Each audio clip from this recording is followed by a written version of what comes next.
selaku kepala BNN sendiri nih Pak, tugasnya, fungsinya untuk masyarakat apa nih Pak? Ya, Bisa dijelaskan mungkin?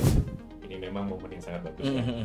Jadi BNN Kota Samarinda itu simple ya, kalau kita mau lihat tugasnya itu ada sebelum, ada pada saat, dan ada sesudah. Oke. Artinya kalau sebelum ini kita di sini ada pencegahan dan pemberdayaan masyarakat. Bapak melihatnya seperti apa sih terkait penyebaran narkotika di Kota Samarinda nih Pak? Kita harus punya strategi. Artinya strategi ini, Indonesia ini adalah negara yang punya perbatasan dengan negara sebelah. Nah, ini juga di situ harus ada kegiatan yang berkaitan dengan pencegahan, pemberantasan maupun yang tadi yang terakhir rehabilitasi tadi. Nah, ini harus berjalan secara bersamaan. Sejauh ini ada banyak nggak Pak yang masyarakat sadar nih untuk lapor ke BNN secara kesadaran diri dia nih Pak, atau gimana Pak? Ya, jadi untuk saat ini masyarakat di Samarinda ini cukup antusias. Artinya memang mungkin yang bersangkutan malu atau khawatir. Tadi kita udah sampaikan bahwasanya jika memang ingin sembuh, lapor mandiri. Di sini kan ada orang tuanya, ada suaminya, atau ada istrinya, atau ada keluarganya yang lain. Ini yang mendamping.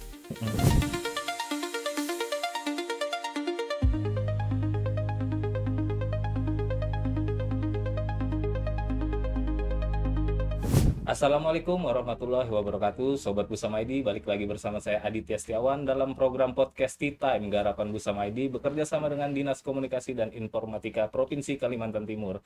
Oke Sobat Busama ID, kali ini kita kedatangan tamu yang sangat spesial. Beliau merupakan yang berjuang nih untuk memberantas narkoba di Kota Samarinda. Mungkin langsung saja kita sambut, ini dia Kepala BNN Kota Samarinda, Bapak Kombes Pol Delni Warlansyah, SHSIK dan MH. Panjang banget nih jabatannya. Pak, apa kabar Pak? Alhamdulillah sehat-sehat. Pak, mungkin bisa perkenalan diri dulu nih kepada Sobat Busama ID. Kita ada panggilan kepada teman-teman follower kita nih, Sobat Busama ID Pak. Mungkin ada yang belum kenal sama Bapak, boleh perkenalan diri dulu Pak. Iya, terima kasih ya Om ya. Jadi selamat pagi, Assalamualaikum warahmatullahi wabarakatuh. Waalaikumsalam. Saya tadi nama udah diperkenalkan. Sebelumnya saya tahun 2015 sampai tahun 2017 berdinas di Samarinda. Oke. Saat itu saya juga mengemban fungsi represif dalam hal yang sama narkoba sebagai Kasat Narkoba Polresta Samarinda. Oh, oke. Oke. Pak, selaku kepala BNN sendiri nih Pak, tugasnya, fungsinya untuk masyarakat apa nih Pak? Bisa dijelaskan mungkin? Ini memang momen yang sangat bagus ya. Jadi BNN Kota Samarinda itu simple ya, kalau kita mau lihat tugasnya itu ada sebelum, ada pada saat, dan ada sesudah. Oke. Artinya kalau sebelum ini kita di sini ada pencegahan dan pemberdayaan masyarakat.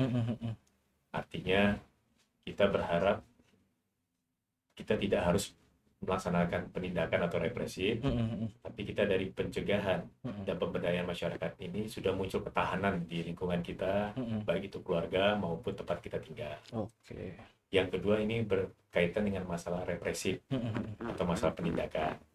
Jadi saya rasa ini tidak asing lagi. Kenapa? Karena sebelum ini juga tugas saya di Polresta Samarinda pada saat itu, bagiannya itu membidangi dengan masalah pemberantasan tadi atau represif tadi. Selanjutnya yang ketiga, yang terakhir pasca kejadian. Artinya kalau memang ada masyarakat kita yang sudah terpapar narkoba, baik dia sebagai pemakai maupun lebih tinggi lagi sebagai pengedar atau sebagai kurir dan sebagainya, ini kan mereka harus disembuhkan.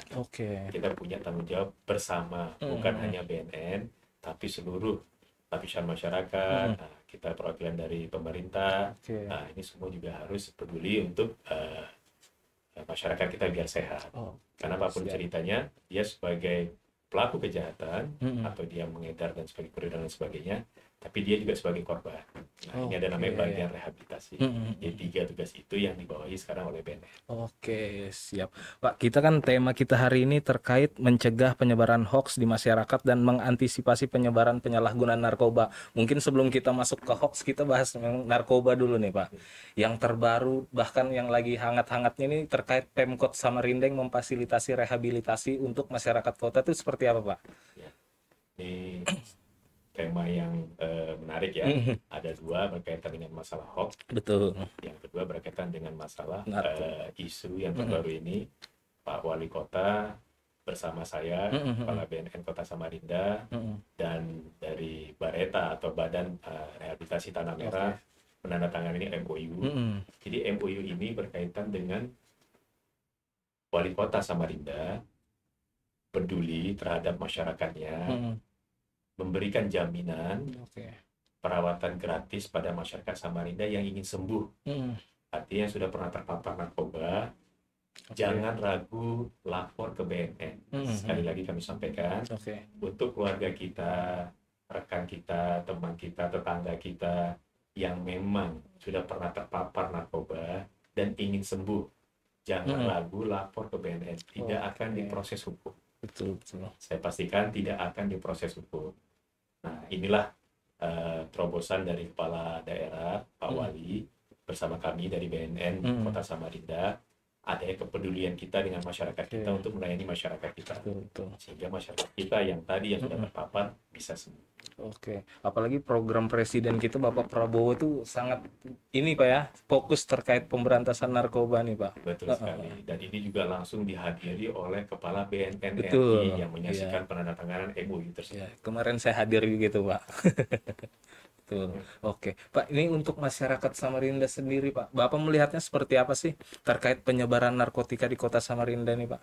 Ya, Samarinda ya. Samarinda ini kita ada 10 kecamatan. Betul. Ya, kita melihat itu secara menyeluruh ya. Tidak hanya parsial ya seperti itu ya. Nah, berkaitan dengan masalah penyebaran ini ya, kita harus punya strategi. Artinya strategi ini, Indonesia ini adalah negara yang punya perbatasan dengan negara sebelah. Nah, ini juga di situ harus ada kegiatan yang berkaitan dengan pencegahan, pemberantasan maupun yang tadi yang terakhir rehabilitasi tadi. Nah, ini harus berjalan secara bersamaan.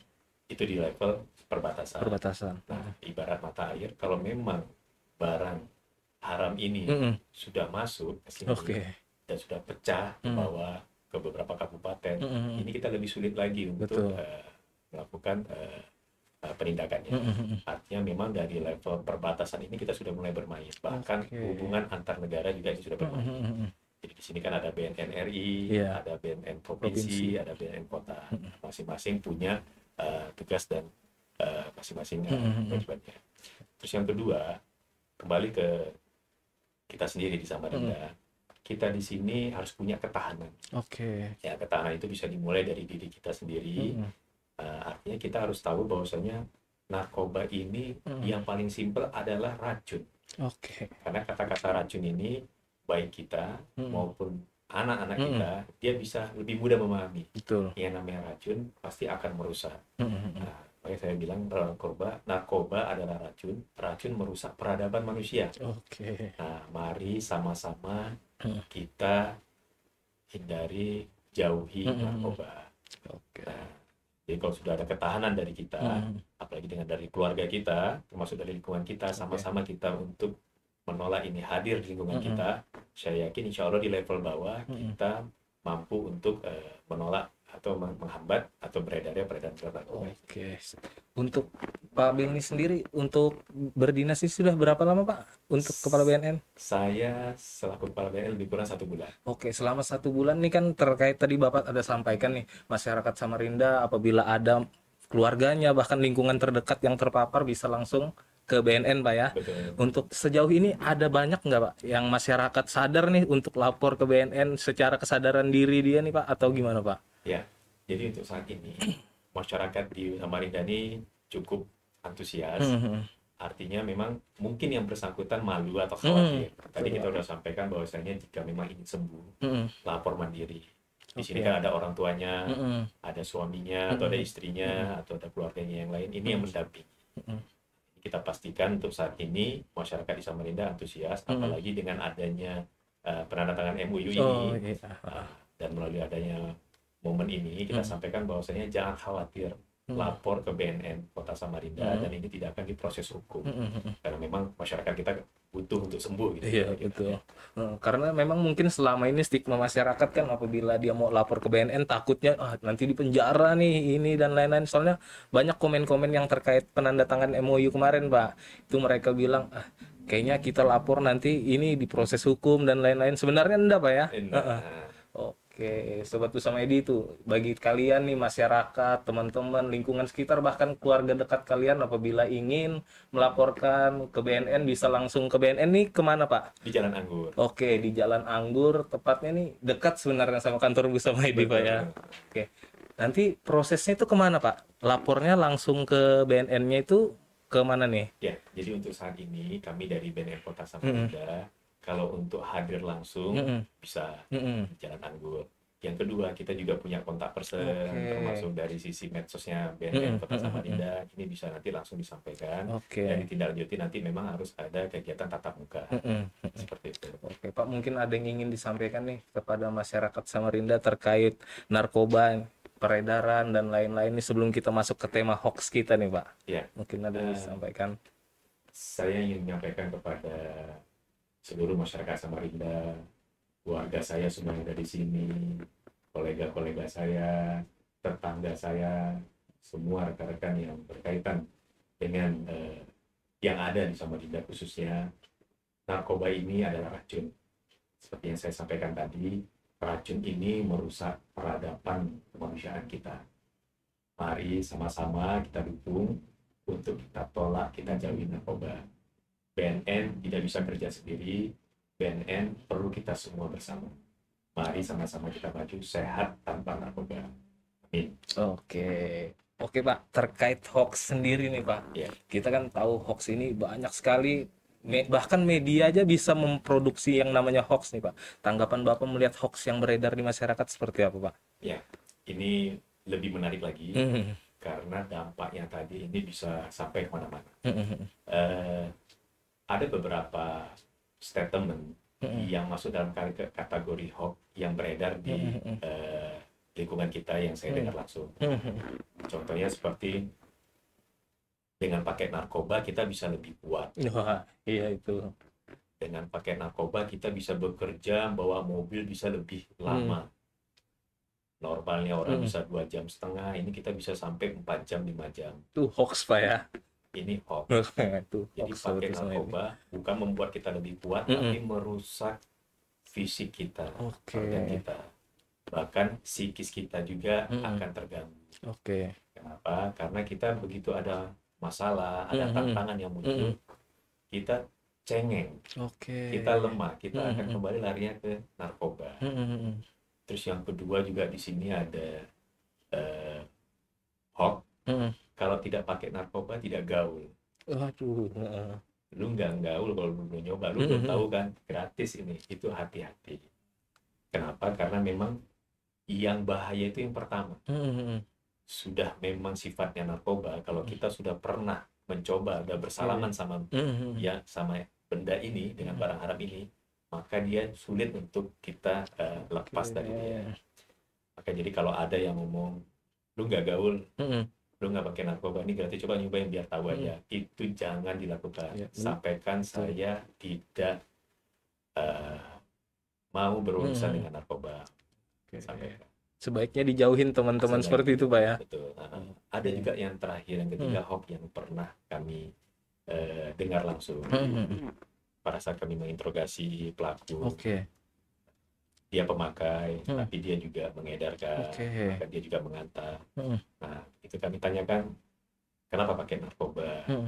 Pak, aku ada sakit, Pak. Sakit apa? Jadi dia ada komorbidnya. Nah, semacam seperti asam lambung, penyakit migrain. Yang kalau dia pakai itu, menurut dia bisa lebih sehat, Pak. Nah, kami sampaikan bahwasanya penyakit komorbid itu disembuhkannya bukan dengan narkoba. Narkoba ini menipu. Dia hanya menghilangkan rasa sakit sesaat atau mengalihkan, karena yang diserang adalah susunan saraf kita. Artinya penyakitnya tetap ada, namun untuk saat ini memang mungkin dia tidak merasakan sakit itu, tapi ini juga merusak fungsi organ tubuhnya yang lain. Nah, ini hati-hati. 3 hoax tadi ini tolong disampaikan, termasuk hoax kalau lapor ke BNN nanti diproses. Itu hoax. Itu hoax Pak ya. Jadi silakan lapor ke BNN bagi yang ingin sembuh. Dan yang kedua, silakan juga lapor ke BNN yang ingin memberikan informasi. Kenapa? Karena memang ada aturan bahwasanya pemberi informasi ini kategorinya sebagai whistleblower. Dan ini harus kita dilindungin berarti Pak ya. Seperti itu. Teman-teman Sobat Pusama ID, jadi jangan takut apabila ada keluarga terdekat, bahkan masyarakat tetangga kita Pak ya, kalau mau lapor itu kita dilindungin sebagai pelapor Pak ya. Mungkin ada, selama Bapak berdinas nih, adakah hoax yang pernah Bapak alamin nih terkait Bapak, berita dan lain-lain? Pernah Pak? Iya, ada juga berita, ini momennya juga pas ini. Jadi berita yang kurang pas berkaitan dengan ada informasi Pak Belni, ada orang ditangkap tapi dilepas. Ini perlu kita sampaikan di sini. Jadi ada yang namanya asesmen medik, ada yang namanya TAT, tim asesmen terpadu. Artinya kalau dia memang melaksanakan asesmen medik, berarti dia melaporkan secara mandiri. Dia ingin sembuh yang tadi kita sampaikan. Maka dilakukan asesmen, direkomendasi nanti untuk rehab atau rawat jalan atau rawat inap. Ada yang 3 bulan, ada yang 6 bulan, nah, seperti itu. Nah, tapi kalau dia pintu masuknya tadi karena ditangkap, tapi pada saat ditangkap ternyata ada ketentuan yang mengatakan bahwasanya bila mana masyarakat tersebut dia hanya sebagai pemakai. Apa itu pemakai? Dengan barang bukti yang jumlahnya sedikit dan belum pernah masuk ke dalam proses hukum, itu bukan sebagai residivis. Nah, ini nanti kan ada timnya. Tim ini dari tim hukum ada, baik dari kepolisian, kejaksaan, dari tim mediknya juga ada, dari dokternya, dari psikolognya. Jadi dari situ nanti rekomendasi dari 2 tim ini baru nanti kita buat resume. Maka disampaikan bahwasanya yang bersangkutan apakah dilanjutkan proses hukumnya atau memang harus direhabilitasi. Berarti memang ada resumnya Pak ya, sebelum diproses itu ya. Jadi kalau memang dia ditangkap, dilepas, silakan nanti kalau memang ada informasi seperti ini tanya langsung kepada kami. Jadi kami kan bisa untuk menjembatani apakah yang nangkap dari dari kepolisian, dari Polres maupun dari Polsek jajaran atau dari Polda, sehingga kita tidak salah untuk menilai permasalahan ini. Dari BNN sendiri Pak, terkait ini ada program unggulannya nggak sih Pak? Bisa disampaikan mungkin ke masyarakat Samarinda, program unggulan nih dari BNN Kota Samarinda. Baik, selama saya berdinas lebih kurang 1 bulan di sini, program ini sebenarnya masuk dalam kategori atensi dari pimpinan. Program unggulan ini adalah pemberdayaan, pencegahan peredaran narkoba yang dipusatkan kepada lokasi yang memang ditetapkan sebagai rawan peredaran narkoba. Kategori rawan tadi apa? Bila mana memang di sana peredaran narkobanya tinggi. Terus sudah terjadi perubahan patron kehidupan sosialnya. Contohnya bagaimana? Contohnya itu seperti ini. Bila mana di sana sudah ada beredar narkoba dan itu diketahui oleh lingkungan di daerah sana, namun adanya semacam pembiaran, bahkan cenderung untuk melindungi, bahkan cenderung untuk menghalang-halangi pada saat ada proses penegakan hukum dari masyarakatnya nih Pak ya. Ini kan berarti sudah terjadi perubahan patron. Kenapa? Karena memang secara ekonomis pelaku ini, bandar-bandar ini kan menguasai ke sana. Nah, ini yang kita khawatirkan. Nah, untuk itu program kami dari BNN Kota Samarinda, ada 2 kelurahan di kota kita ini yang memang untuk saat ini menjadi atensi. Nah, yaitu di Kelurahan Pelita dan di Kelurahan Tenun. Nah, di 2 titik ini memang untuk 1 tahun ke depan ini kami berharap di sana itu baik dari pemerintah kota, kecamatan, kelurahan sampai ke bawah, termasuk instansi terkait semuanya, kita sama-sama ingin di daerah ini betul-betul tidak lagi menjadi kategori daerah yang banyak peredaran narkoba. Nah, itu berarti tadi P4GN itu Pak ya? P4GN. Nah, ini menarik nih Pak. Terkait P4GN ini kan media, kita tahu media ini juga memiliki peran situ Pak. Salah satunya sosialisasi, menghindari hoax terkait yang Bapak sebutkan tadi. Itu Bapak melihat peran serta media untuk ini, kita tahu nih Pak, sosialisasi itu tidak bisa sendiri, tidak bisa BNN sendiri, masyarakat tidak bisa sendiri, media juga tidak bisa sendiri nih Pak. Harus sinergi dari ketiga ini, bahkan semua pihak. Bapak melihat itu seperti apa Pak? Ya. Saya ini melihat media, teman-teman semuanya ini adalah bagian dari kekuatan. Ini bukan kelemahan. Dan ini merupakan bagian dari peluang. Jadi media bukan tantangan.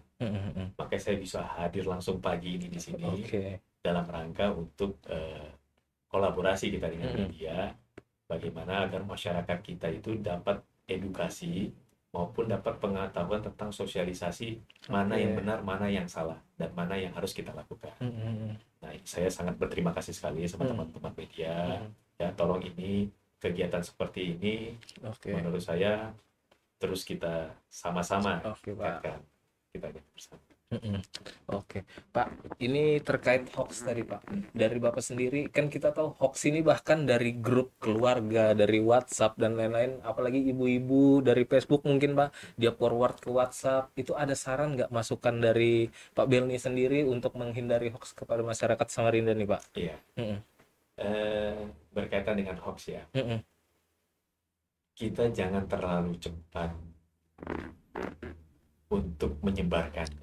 Jadi kadang-kadang saya lihat bahasa dari lingkungan kita sendiri latah ya. Betul Pak. Nah, jadi kalau memang informasi ini masih dirasa perlu dikonfirmasi, nah, karena saya ingin masyarakat kita ini tidak menjadi pelaku gitu. Nah, bahkan dia sebenarnya korban karena ketidaktahuannya. Benar. Dia hanya ingin niatnya untuk memberitahukan ke temannya. Tapi sebenarnya tadi yang dia beritahukan tadi kebenarannya belum dikonfirmasi. Betul. Sehingga karena ketidakpahamannya dia tadi, latahnya tadi membuat dia menjadi pelaku penyebar hoax. Nah, ini yang perlu kita antisipasi bersama. Karena kan kita sudah sama-sama mengetahui menyebarkan hoax ini bagian dari fitnah. Nah, fitnah ini kan katanya lebih kejam ya. Betul. Jadi kalau memang kira-kira yang kita rasa ini belum tepat, belum kita ketahui kebenarannya, cukup di kita aja. Mungkin kita tanyakan kepada yang lebih mengerti tentang ini. Baru kalau memang ini sekiranya perlu kita edukasi ke keluarga kita, lingkungan kita share dan lain sebagainya. Kan kita tahu Pak, apalagi terkait peredaran narkoba ini kan kadang berita yang sudah lama, 2015 mungkin Pak, 2016 kembali di up, tapi masyarakat ini kadang nggak tahu Pak. Kadang ada juga akun-akun media sosial, memang kita ini semua bisa jadi jurnalis nih Pak, masyarakat sipil dan lain-lain menyebarkan berita-berita itu. Bapak melihat fenomena itu seperti apa sih Pak? Iya. Nah, memang yang disampaikan tadi ini kalau kita bilang tidak ada, faktanya ada. Nah, ini juga kan tidak hanya dari BNN, termasuk dari rekan-rekan yang membidangi tentang cyber, membidangi tentang edukasi dan sosialisasi terkait hal ini juga semua kita akan bergerak. Artinya memang ini ada, tapi juga dengan kita bersama-sama untuk terus mengedukasi, mensosialisasi, saya yakin masyarakat kita sudah muncul ketahanan terkait dengan masalah ini. Yang penting kita tidak lelah, berhenti terus kita ingatkan, tolong antisipasi, jangan terlalu cepat untuk menyebar berita, apalagi kalau memang berita itu belum kita yakini, kita pastikan itu benar adanya. Apalagi kan Pak, berdasarkan data dari Perpusnas nih Pak, literasi masyarakat Samarinda bahkan Provinsi Kalimantan Timur ini salah satu yang terendah nih Pak. Mungkin itu salah satu faktor yang menyebabkan mereka, walaupun mereka punya gadget, semua orang kan sekarang pegang gadget nih Pak, bahkan itu mungkin salah satu faktor yang mempengaruhi mereka tidak membaca dulu, literasinya rendah dan lain-lain, menyebarkan itu. Bapak melihat itu di lingkungan sekitar kita seperti apa Pak? Tanggapan dan saran mungkin kepada masyarakat kita? berkaitan dengan hoax ini ya, Mm-mm. sudah banyak contoh Uh-uh. karena memang ketidaktahuannya Ya. yang bersangkutan, sehingga yang bersangkutan jadi korban atau jadi Mm-mm. diperiksa, kira-kira seperti itu. Nah, ya Jadi UU terperiksa. ITE Pak itu. Betul, Uh-uh. undang-undang berkaitan dengan ITE ini tadi. Artinya ini menjadi pembelajaran khusus bagi kita bersama semuanya untuk lebih cermat lagi, lebih hati-hati lagi dalam menyebarkan, men-share berita yang kita terima. Saya cenderung optimis bahwasanya terkait dengan masalah hoax ini, dengan kita sering memberikan edukasi dan sosialisasi ini, maksud juga ada upaya hukum yang memang dilakukan oleh pihak yang berwajib kaitannya dengan masyarakat kita yang memang melakukan kejahatan atau kesalahan tadi yang berkaitan dengan masalah hoax ini. Insya Allah ke depan masyarakat kita bisa lebih cerdas lagi untuk masalah hoax ini. Oke, Saya optimis. siap. Pak, terakhir mungkin Pak, ada enggak closing statement terhadap masyarakat Samarinda? Enggak apa-apa, digabung aja Pak, terkait peredaran narkoba, bahkan hoax ini Pak, terhadap Sobat Busama ID lah, kita sampaikan closing statement dari Pak Belni. Sobat Busama ID, Oke. saya selaku Kepala Benteng Kota Samarinda mengajak kita semua, masyarakat Samarinda,